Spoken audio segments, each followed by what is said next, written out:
Right, good evening and welcome to session number 4. I guess it's number 5, but content-wise it's number 4. So hope all is going well with everyone and can't wait to dive in and try to take a look tonight, what I call like game face for the long haul. You know, we've been talking about how you work on your game face in the moment and how do you get it back when you're on the court if for some reason something takes you out of it. And now I really want to dive in and take a look at how do we make sure it shows up and stays with us over the course of a league season, a year, our career. So we're going to dive in.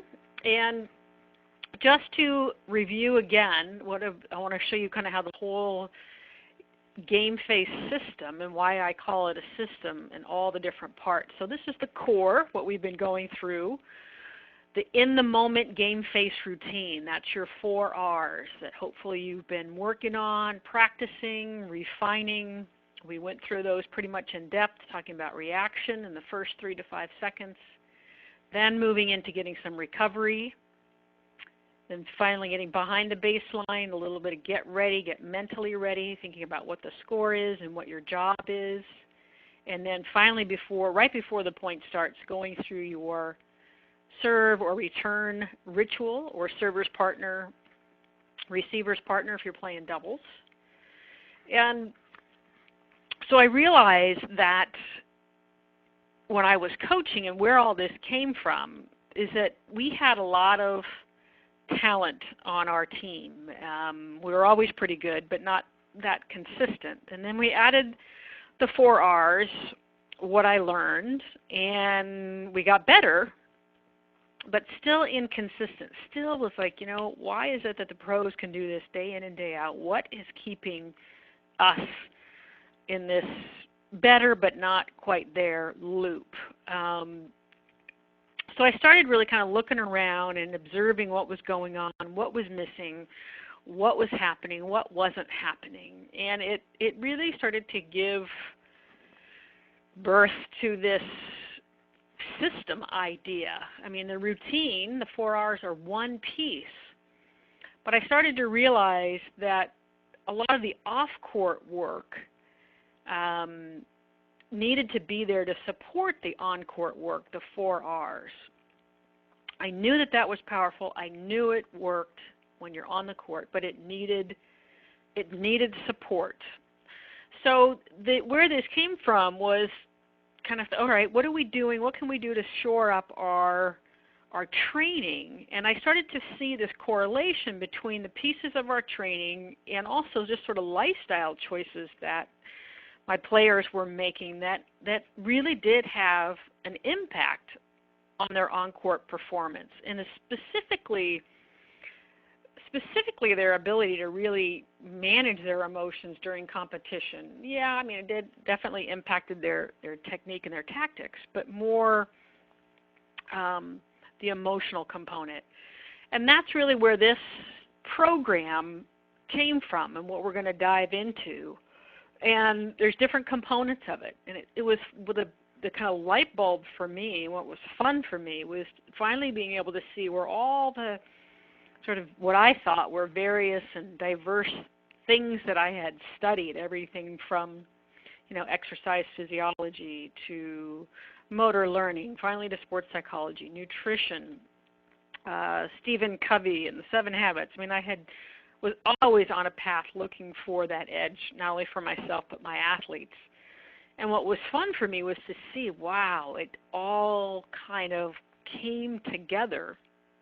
And my over 20 years of coaching and study and observation was really able to boil this down into this training program and system and putting it all together. So the game face system is really these 2 parts about your on-court game face routine and then all the other pieces that go into it. And believe me, over the course of 20 years, there were a lot of pieces that we looked at, that I introduced my student athletes to, And finally, I was able to kind of boil it down into what I call sort of the 14 key areas. And that's what we're going to look at tonight. And the beauty of it is they're really things that we do anyway. So that's what I love about it. I'm not really going to introduce you to particularly anything new, but really take a look at and examine some of the things and lifestyle choices and things that we do, because they have such a profound impact on being able to sustain our performance. So that's really how the Game Face system, and why I call it a system, was born. It's those two pieces: your on-court Game Face routine, the 4 R's, and your off-court training program, or just life, if you want to call it that, and how life impacts. So to remember that the Game Face routine is what's going to help drive your confidence in the moment on the court. And then the Game Face training program is really what will help you drive that consistently over your tennis career.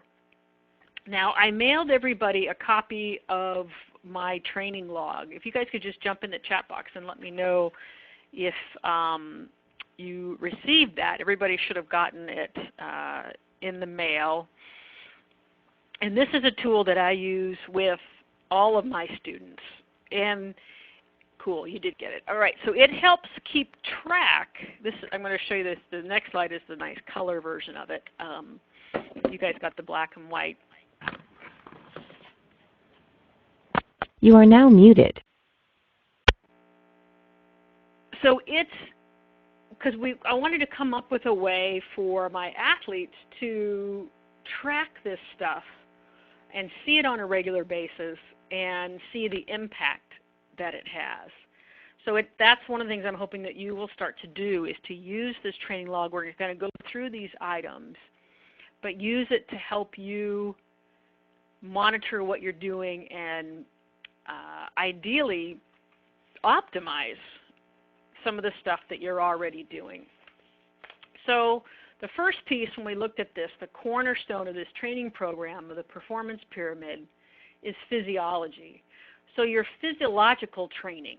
And at the core of physiological training are the basic human things that we do: nutrition, hydration, sleep, and how important those are. Because what I discovered with my athletes was that even if their game was on and they had their 4 R's, but if they were sleep deprived, or their nutrition was terrible, or dehydrated, it didn't matter. They could not pull the trigger and really bring their best on the court at that time. So we really started to dive into that. And the exercise that I sent you, the Nutrilog, that was in the homework from last week, is a tool that I would do at least once a semester with my team.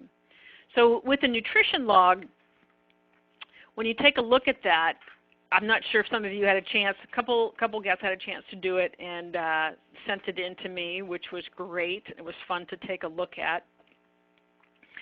And one of the important, there's so many theories on nutrition, and there's so many different programs and all of that. What I like about this basic tool is it does a couple things. It helps you track kind of when you're eating, and then taking a look at, now the stuff on the right is based on the old classic food pyramid.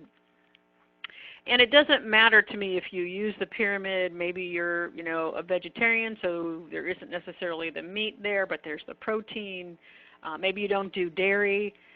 It doesn't really matter what those things are, as long as they work for you. Because here's the key. This is really why I set this up. Is because bottom line, what I learned from my sports nutrition study is that the food that we eat breaks down in our bodies, and it reforms into all the chemicals that we need for performance. Healthy, natural chemicals that we make that help our muscles contract, that help us move, focus, see, all of that. And what I learned was that the nutritional alphabet, if you were to break it down, has over 40 letters, if you will, or nutrients. Whereas if you think about it in our English language, we have 26. And think about it for a moment. If in our English language, 26 letters, if I said, all right, for the next day, I'm going to start removing, I don't know, one consonant and a vowel from your speech. And you had to try to talk and communicate. And you're losing consonants, you're losing an occasional vowel. I mean, pretty soon it would become pretty difficult to communicate. And my theory is the same thing happens in our bodies when we start to remove our nutritional letters or nutrients. Okay? That those are the pieces that help our body communicate. And back in the day when the old pyramid was created, and it's been updated, there's new versions of it, the whole reason that that food pyramid was created was a way to create sort of a picture or an infographic, if you will, of where these 40 some odd plus nutrients are distributed in the general categories. You know, you've got the grains, you've got fruits, veggies, dairy, and it gave you serving suggestions that following that basic kind of pyramid would help you nail on a regular daily basis those 40 nutrients so that you're getting all the letters that you need for performance. So that's where that came from. And when you look at this log, it's fascinating for me to have had my athletes do this, because I would always look at a couple things. Well, one, the time, and two, the numbers at the bottom. And it was shocking to me for high-level Division I athletes to have low numbers, zeros, ones, in fruits and vegetables and on a consistent basis. And that's really scary, because those are some, crucial nutrients.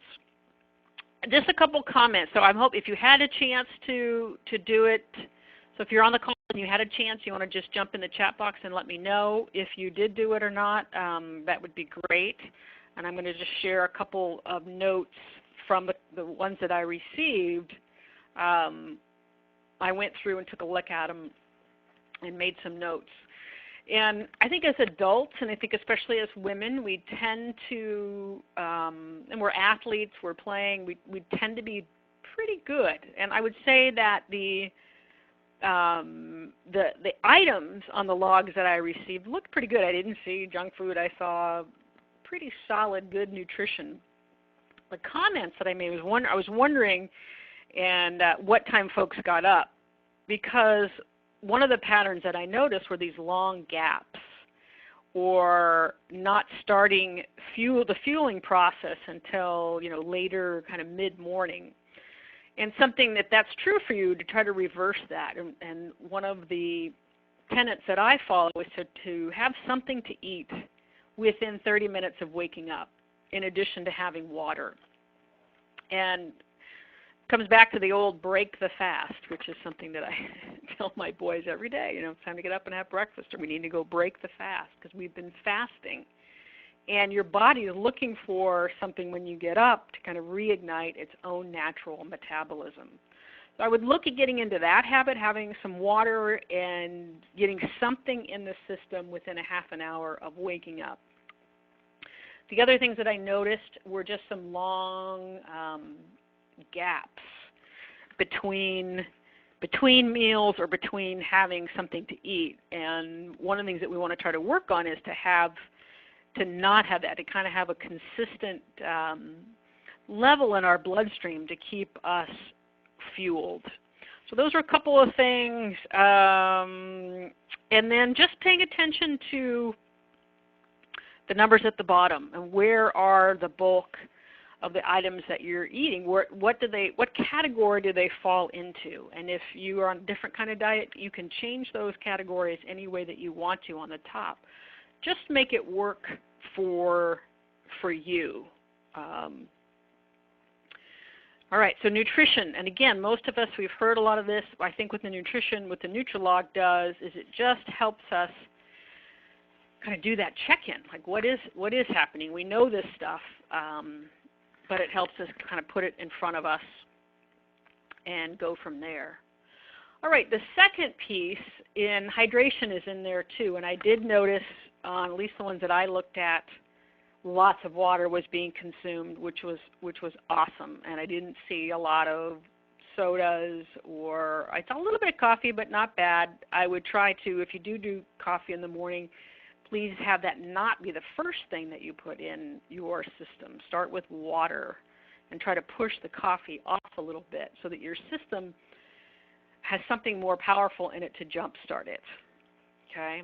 So nutrition, hydration, those are the basis of that performance pyramid. And then the next piece is sleep, and how important sleep is in terms of our performance, because we can definitely go a lot longer without food and before we feel the effects to a greater level than we can with sleep. So by now, most of us know for ourselves, for our individual selves, what our optimal number of hours of sleep are that you need. You know, there is no, okay, it has to be 8 hours. It varies so much by person, by age, by situation. But I believe that most of us start to know what's our natural kind of number that we need. I mean, I know some people that really function at a high level with 6. I'm closer to probably 7, 7.5. Some people swear by 8. You know, it doesn't, there is no magic number. It's your number. And sleep is such an important tool for recovery, because it's when all the, you know, the things that we do consume, the nutrition, the hydration, it's when all the repair and reformation and systems happen is when we're sleeping, and how powerful that is. So a couple of things from the research that is kind of current that's out there about sleep, and you'll hear me say this word a few times, but I call it environmentalize. I don't know if it's a word or not, but thinking about environmentalizing your sleep space for peak sleep, peak performance in sleep, because it's so important. And again, a lot of research is out there, but a couple things that I pulled out are, you know, for sure looking for making the room as dark as possible, whether you can do that with shades or blackout shades or one of those pillow, I don't know what they're called, the little masks, sleep masks things. But it has a huge impact on the ability to sleep, is making it, it's a natural trigger for deep sleep, is to make it dark in the room. The other thing is to make your sleeping space a no electronics zone. Oh, this was something I struggled with my athletes for sure at Cal. But, you know, not having a TV in the bedroom, or right, that was what a lot of them had their TV set up right at the end of their bed. But no TV in the bedroom, or computer or iPad or any of that stuff. Really, they should not be in the room when you're sleeping. And also to pay attention to what's the last thing that you do, or within that 45-minute to an hour window before you go to bed. You know, are you watching TV? It doesn't have to necessarily be in your room, but are you watching TV in that hour? Are you on the computer? What are you doing? Because that has a huge impact on our brain and our brain activity before we go to sleep. So if that is something that you're in the habit of doing, highly recommend you kind of switch it to more reading, or, you know, quiet time with family and good conversation. And then also on that, paying attention to what's, and I've noticed this for myself, I mean, what's happening, what is the last thing that I'm reading before I go to bed? I like James Patterson, and I like some of these books, but sometimes you get so hooked on them, it's not the best thing for me to read right before I go to bed. But to look for something that's more inspirational, that speaks more to my, you know, hopes or dreams or that kind of thing, and those kind of conversations.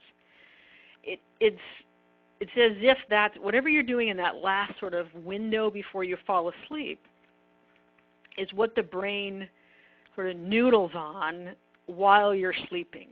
And I found tremendous impact for myself with that.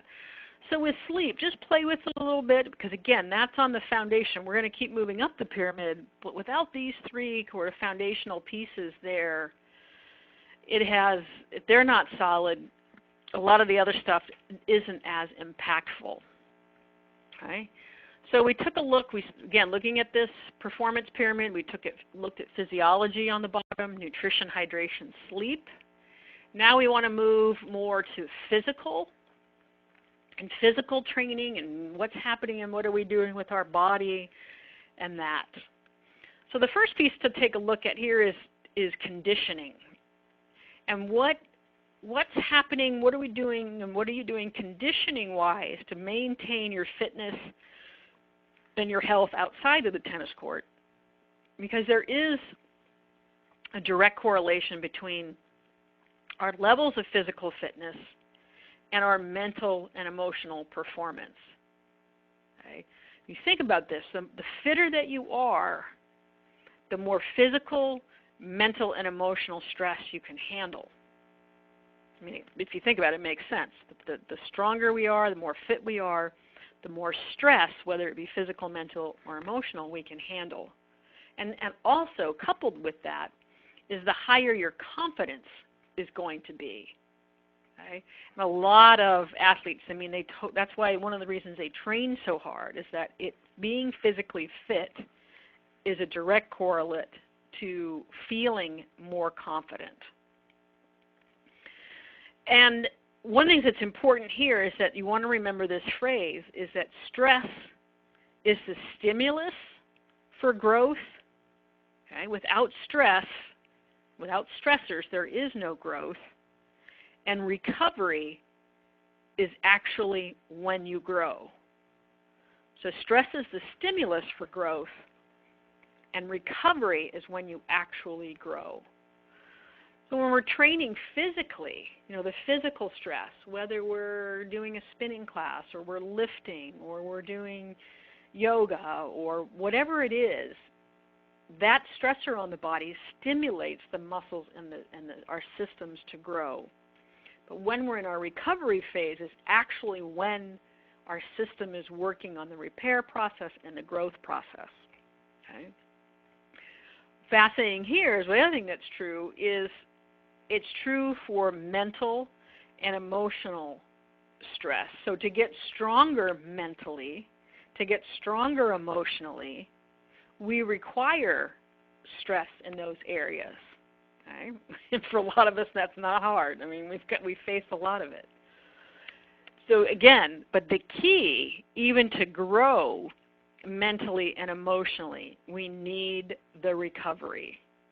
How important that is. And just as a personal story, got a huge lesson on that. Been working really hard, lots of stuff going on, and was finally able last week to just came up to get a couple days at a friend's house at Stinson Beach, and wow, I almost forgot what it was like to relax and unwind and unplug, and have come back way more invigorated. I mean, I thought I was doing well, but really noticed the difference on adding that recovery piece. So that's important. And then practice, okay, and how important practice is. So not just going through the motions at practice, but the key, and that's why I had you do that preparation plan. What is it that you need to do to have peak practice? What's the keys for you? So that you continue to apply that and strive for peak practice. And again, think about some of the things that you learned. What is it that you need to do physically, mentally, and emotionally that you're ready to walk out onto the court and have peak practice? Is it writing down, is it having a particular goal or writing that down? Is it arriving early and getting stretched out and listening to music? Whatever it is, making sure you do that practice routine. And then having specific objectives in mind for practice. It's not just about going out and hitting the ball, but what is it specifically that you're working on during that training session?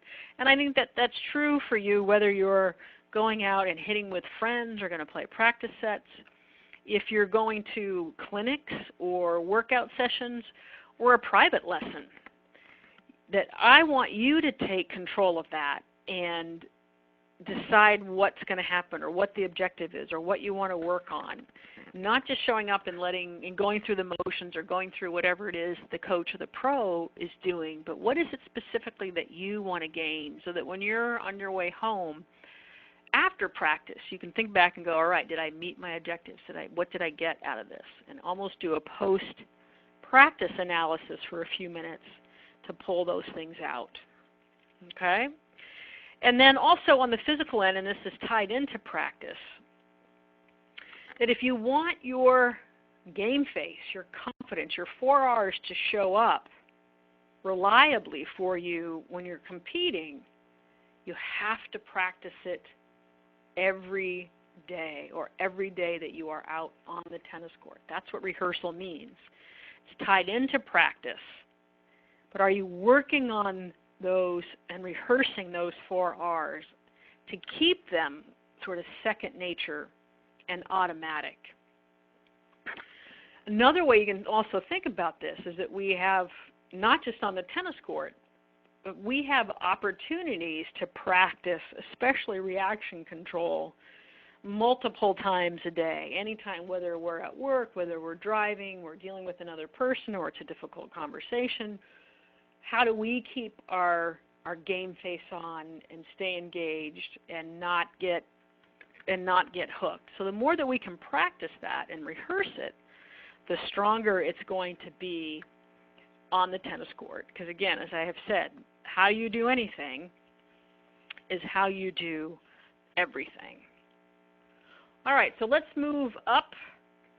So we took a look at physiology. We took a look at the physical part. Now let's take a look at the next section. We're going to take a look at the mental part. And in mental, 3 major things that we're going to take a look at. 1, self-talk, focus, your ability to focus, and visualization. Okay? These really cover those 2 corners that we talked about early on when we're trying to drive a particular motion. We have the physical on the body, and we have the mental. So we're looking at the mental corner. So self-talk. Okay? It's that little voice in your head, the one that said, what little voice? Yeah, that one. And I think I mentioned earlier that, it's crazy, but we have that 70,000 some odd thoughts on a given day, and that each one of them are an electrochemical event. So we want to make sure, and this is something you're going to track, what is your self-talk like on a daily basis? And you're working toward, I gave kind of a doubles clinic the other day, some members of this team that I'm working with, I had 4 of them. And it was fascinating. It wasn't even self-talk because I could hear it. Very good player, very accomplished player, but it's like, oh, gosh, Ann, darn it, Ann. Oh, that's terrible. The constant sort of chatter that came out of her mouth, every single time, missed a shot or was a tough shot. Any mistake, she couldn't do anything right. So what we want to do is really work on building strong, supportive self-talk in the same way that we build our physical strength. So if we want to get stronger, we want to get a muscle stronger. You lift weights, you do yoga, and you do it through repetition. And it's the repetition, continuing to stress that muscle is what makes it stronger. It's the same thing here with self-talk, that you want to use repetition to build that strong, supportive self-talk in your head. Okay? And the key is really to identify when and where your self-talk breaks down and to begin to intervene with yourself with statements, with positive thoughts that really foster strength, confidence, and consistency. So it's one of the reasons that in the bonus area that I gave you that mindset MP3 as a place to start, is to listen to that. And then if you have your own ideas, whether you write them down on a piece of paper, whether you write them down on a 3x5 card, especially if you start to notice where it is that it breaks down, whether it's you serving, let's if we're just saying a match, for instance, if it's you're serving on the ad side for the game, or you're on the receiver side and it's ad out for the break, or the tiebreaker or super tiebreaker, or whatever it is. Maybe you've made 2 mistakes in a row. Find the situation for you where you feel, that negative little self-talk devil starts to pop up and starts to chatter away. When does that happen? And then take those statements and reverse them. I love super tiebreakers. Yeah, I'm on it. I want to be the one to serve for the game. Love it. Love having the return come to my side when on game point. Whatever it is, turn it around and turn that statement around. Write it on cards, write it on wherever, and the more that you can repeat that, the better. Or listening to that MP3. But bombarding the brain with those positive, confident self-talk things will help rewire what's going on inside. Okay? So self-talk is one piece. Focus. And really, it's such an important F word, but what is it and how do we do it? And it's really about staying in the here and now and keeping your attention on what's important. All right, cool. Well, how do we decide what's important? And this ties back to the Q&A session that we had. So we talked about the good place to start is to separate the things that you can control from the things that you can't. And we did that. We looked at our circles. You can control your effort, whether or not you're learning, whether or not your resiliency, are you bouncing back? You can control your attitude, your thoughts, how you respond to things. All of that. No control over opponents, how they act, behave, what you're ranking, the rating, what the USTA does with your ranking or rating, your teammates winning, losing. So focus. Where you want to do is to really go back to that discussion that we had and looking at those circles and thinking about what are the things that I can control. And that's where you keep your mind, you keep your thoughts. Okay? You notice in the picture that I put here, again, on the court, a real thing that a lot of players do for focus is look where she's looking. She's looking right at her string. She's adjusting them a little bit, keeping that focus narrow and in front of her so that her mind doesn't go all over the place. And for there, it's much easier in this sort of narrow internal focus to think about the things that we can control. I see a big difference in folks when they're playing and they're distracted or they're thinking about all this other stuff. Their eyes are kind of zinging around, looking all over the place, and your mind will follow. Your mind will follow your eyes. So if your eyes are looking all over, you're thinking about all these different things, your mind's going to go there. So simple thing, keep it on the stuff that you can control. Use your strings as a trigger point, a cue, to bring that in. Okay. The other piece on mental training is visualization, and we talked about this just a little bit in one of our early sessions, again, about the mind thinks in thoughts and images. And visualization, basically if you daydream, you visualize. It's nothing more complicated skill you have to learn than that. What I call it, though, is more directed daydreaming. And it's a huge tool. It's a very important tool in developing our skills, whether they're physical, mental, or emotional, using the power of visualization so that things become automatic when we're under pressure. And what are some things that people visualize? Well, technical things, your tactical skills, having your best performance, a breakthrough performance, something that maybe you've never done, overcoming adversity, whether there's an area that you've struggled with, big matches. Again, anything can be visualized, how you want to respond to something, how you want to deal with it, where you'd like to see your serve go, your return go. Very powerful and there's a story that, and some research that was done with visualization.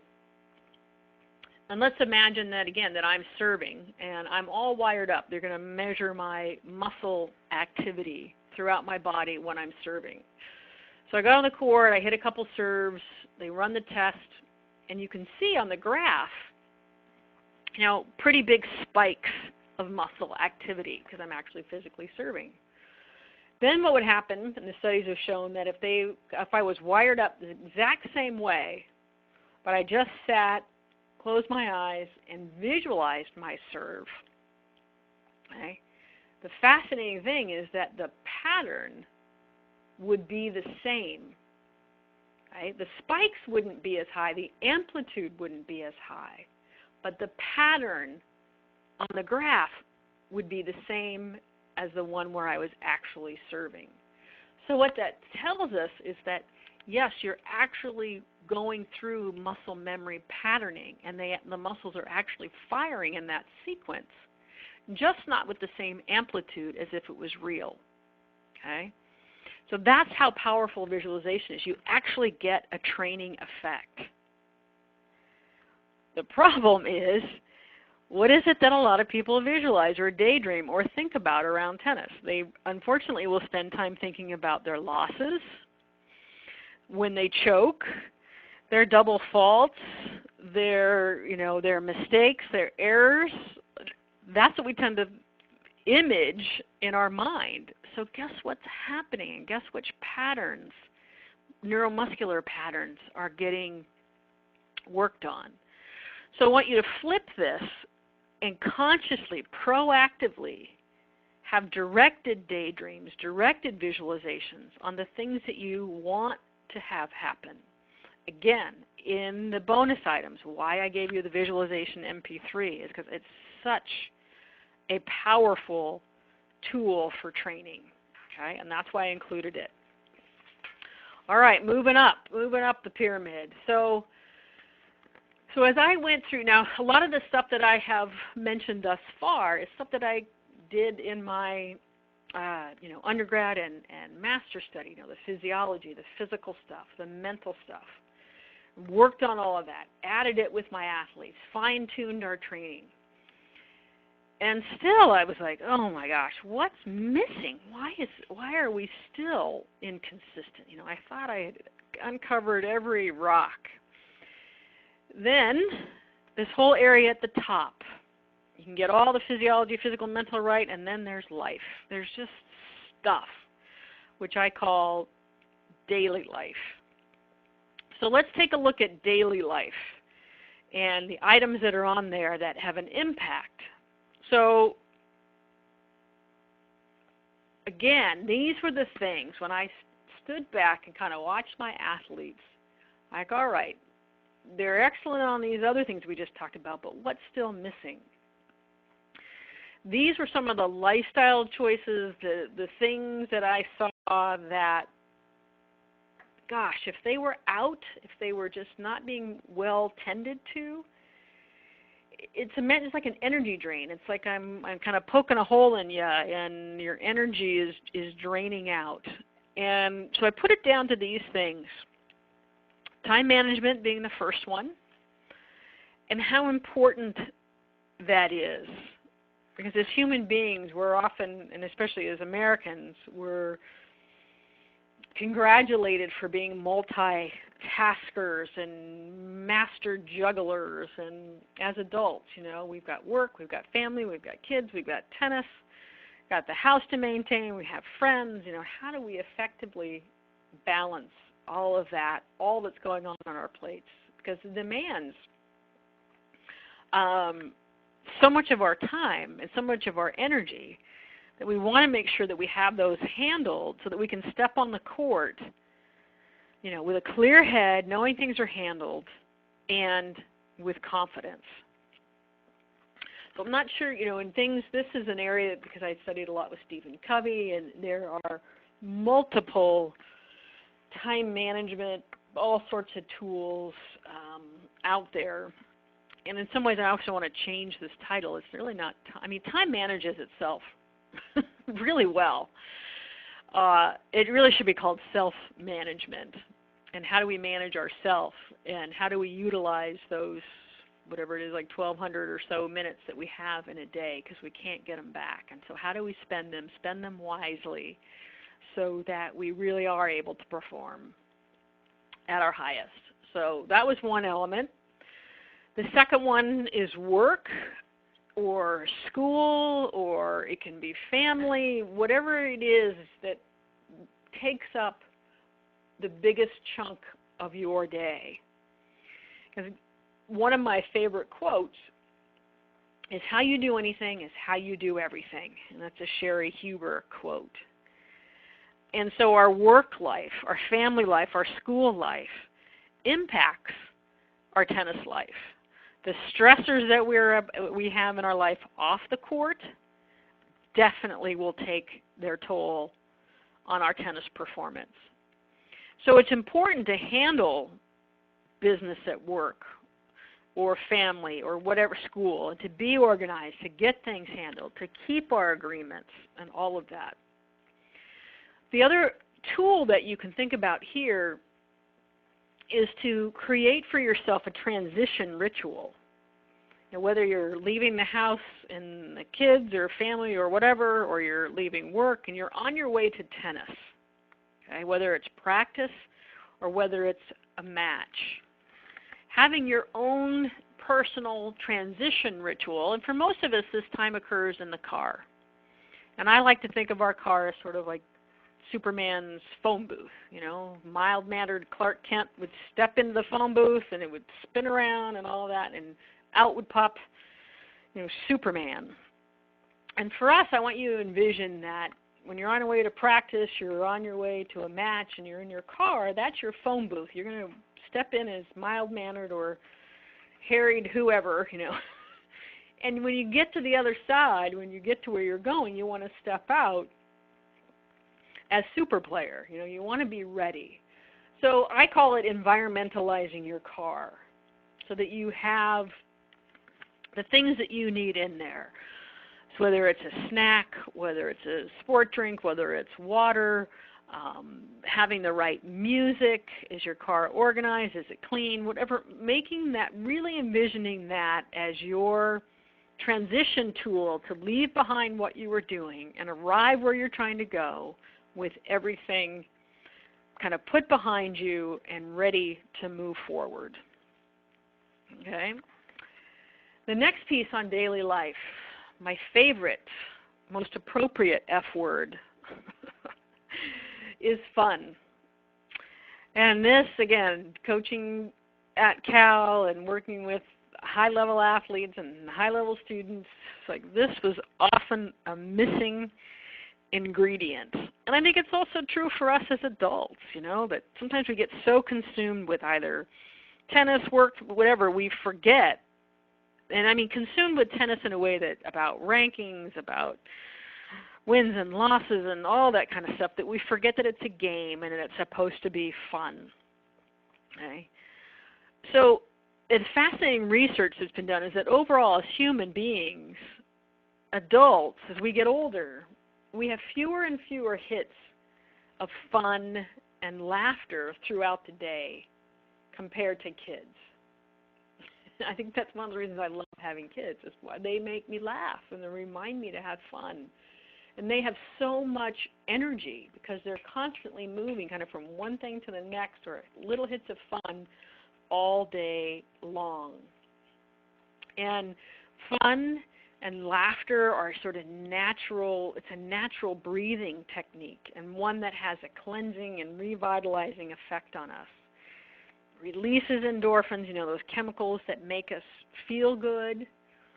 So I want you to think about, what's fun for you? What do you like to do? What's fun? And there's an exercise that I've done, and if I can remember how to describe it, it has 4 columns. So I would ask you, what's fun for you? And there'd be a paper with 4 columns. And the column on the far left would say, 2 to 5 minutes. The next column over would say 5 minutes to 30 minutes. The next one would be 30 minutes to half a day. And the last column on the right would be half a day or more. And I'd say, all right, boom, brainstorm all the things that are fun for you. I'd give you a couple of minutes. What happens, and I've done this with all different age groups, what happens is that for adults, the older we get, most of the items tend to be on the right-hand side of the paper. Whereas the younger kids that I do it with, their items tend to be on the left-hand side of the paper. Makes sense. So for as adults, I want you to environmentalize your life, whether it's your workspace, at home, your car, to get hits of fun, things that are like less than 2 minutes, whether it's a song that you like, whether it's looking at a particular catalog for a few minutes, whether it's singing a song, whether it's spending a few minutes putting a puzzle together, or toys that you had when you were a kid that bring back memories that you can actually just pick up and play with for a few minutes. To get little hits of laughter and fun throughout the day has a huge impact on your well-being and getting ready to go out and perform. The other area was relationships.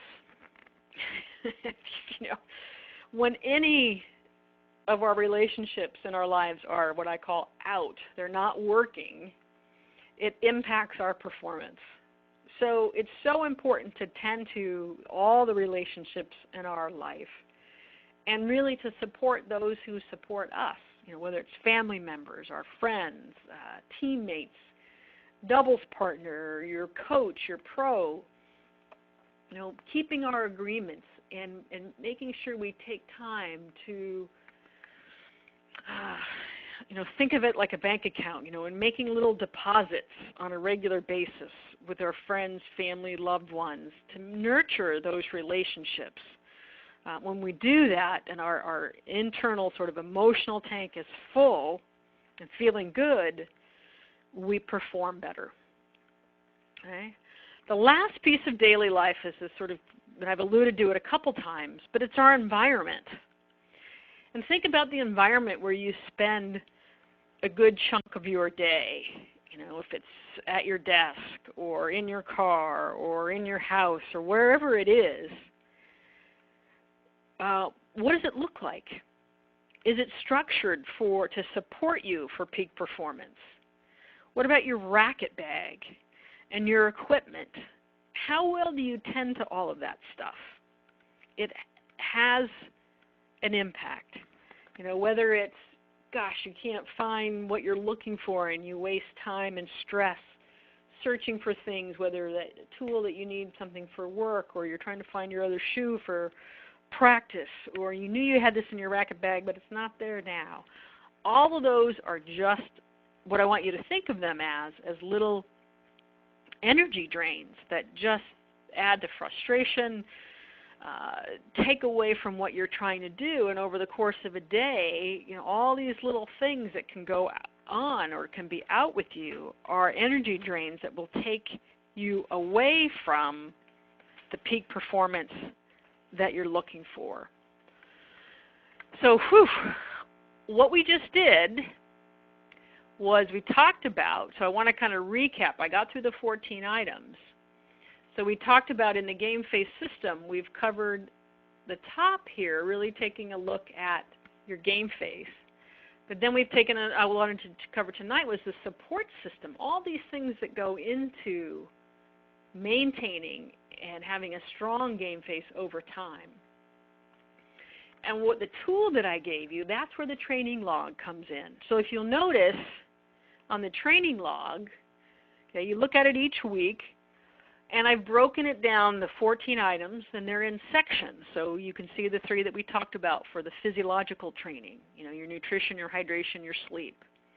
And then the next, the physical, conditioning, practice, and rehearsal.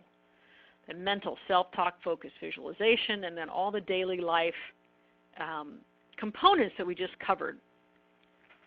And what you do with this is it's a chance for you to monitor how you're doing on these. And so what I'd like you to do is just to use a real simple scale for you. I particularly like A through F because those letters, we've grown up with them in school. You know what an A is and you know what an F is, and they're powerful, they're meaningful, and you rate yourself each day. How well did I do on my nutrition? A through F. Hydration, sleep, all those items.